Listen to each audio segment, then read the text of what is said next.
কিছু করছে। প্যাট্রিয়টিজম পড়েছেন না আপনার তো পড়ার কথা। হ্যাঁ, প্যাট্রিয়টিজমে মানে যেদিন যে বছর নিয়ে গেল, হ্যাঁ, ফুলের মালা নিয়ে এসে ঢুকলো, পরে সেই নির্বাকভাবেই সে ফিরে যাচ্ছে, কিন্তু উপর থেকে পাথর ইত্যাদি ছুটে আসছে।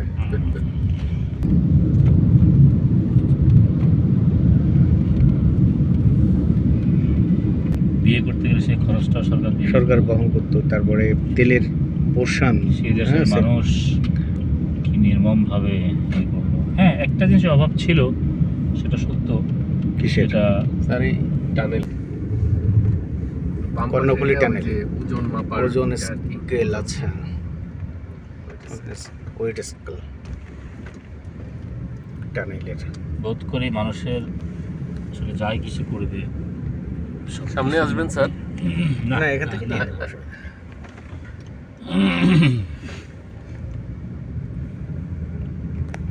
গাড়িগুলো তো নাই টোটালি, কিছুই নেই স্যার। এটার যে কি হবে না 100 হবে। 10 লেন করবে তো, আর কক্সবাজার এটা 6 লেন। তো এটা শুনছি এদিক দিয়ে এখন আমরা কি টানেলে ঢুকবো, তাই না? জি স্যার। কর্ণফুলী টানেল। ইস্তাম্বুল শহরে ইয়ের সাথে বসফরাসের নিচে এরকম মনে হয় 8টা আছে না টানেল। 8টা টানেল কি ইস্তাম্বুলে? ইস্তাম্বুলের বসফরাসের নিচে মেট্রো সহ।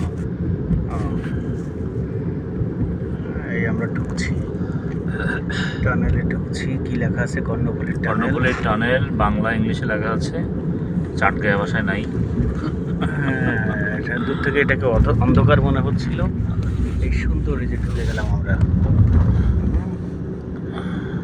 নদীর স্রোতের নিচ দিয়ে আমরা যাচ্ছি। পানির নিচে দিয়ে, কাদার নিচে, মাটির নিচে।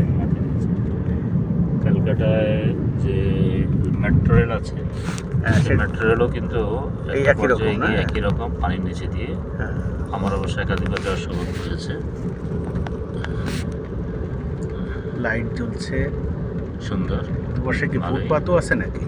ফুটপাত আছে, কিন্তু মানুষের যাওয়ার জন্য না, তাই না? হ্যাঁ, সচরাচর যাওয়ার জন্য না।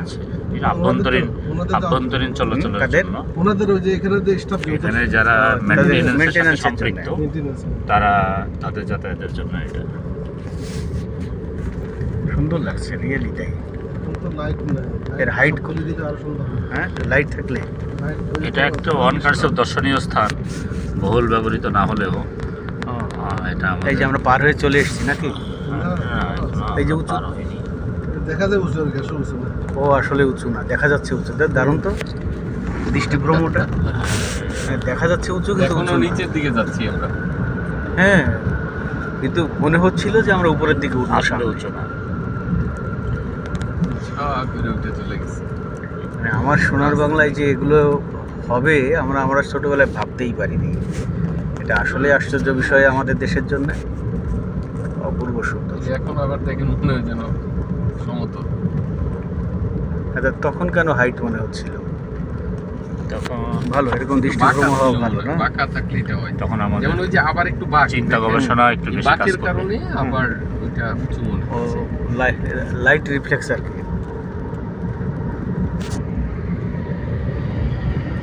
এটা গাড়ি চলে যাচ্ছে। বাহ, টানেলের ভিতরে ওভারটেক করে আমরা একটু স্লো যাচ্ছি। এর হাইট কত? কয়তলা গাড়ি যেতে পারে এখান থেকে? ডাবল ডেকার যাবে? হ্যাঁ, যাবে। ঢাকা চিটং হাইওয়ের গাড়ি যা আছে সব যাবে, দোতলা বাস যায় তো? overtaker যাবে। দোতলা বাস আছে।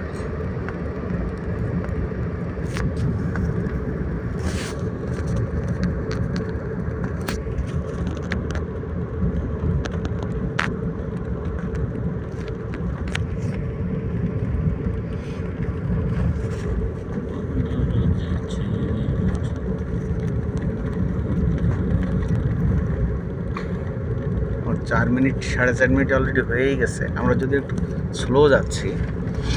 চট্টগ্রাম শহর তো লাগে না। এক সময় আরাকানের সাথে অনেক যুদ্ধ হতো, তারা আসতে আক্রমণ করতো, দখল করতো। হ্যাঁ, আরাকান থেকে সেখানে আবার লড়াই করে যেত কিছুদিন না? পরে আবার দিল্লি থেকে এসে পাল্টা অ্যাটাক হতো, আবার স্বাধীন হতো। দিল্লি কি এই পর্যন্ত এসছে? এই বহুবার মুরাদ এই পথে পালালেন আওরঙ্গজেবের এগেনস্টে যুদ্ধ করতে গিয়ে না? ওই যে আলো দেখা যাচ্ছে। তারপরে সম্রাটদের এক ভাই তো আরাকানে গিয়ে আশ্রয় নিলেন। ওই যে মুরাদের কথা বললাম। ও মুরাদ, হ্যাঁ, তার সন্তানকে ওখানকার মানে আরাকানের মগ রাজা তার লোলভ দৃষ্টি পড়েছিল, সেই ইতিহাস আমরা অনেকেই জানি। পরবর্তীতে মুরাদ অবশ্য চক্রান্ত করেছিল সেখানকার ক্ষমতা দখল করার জন্য।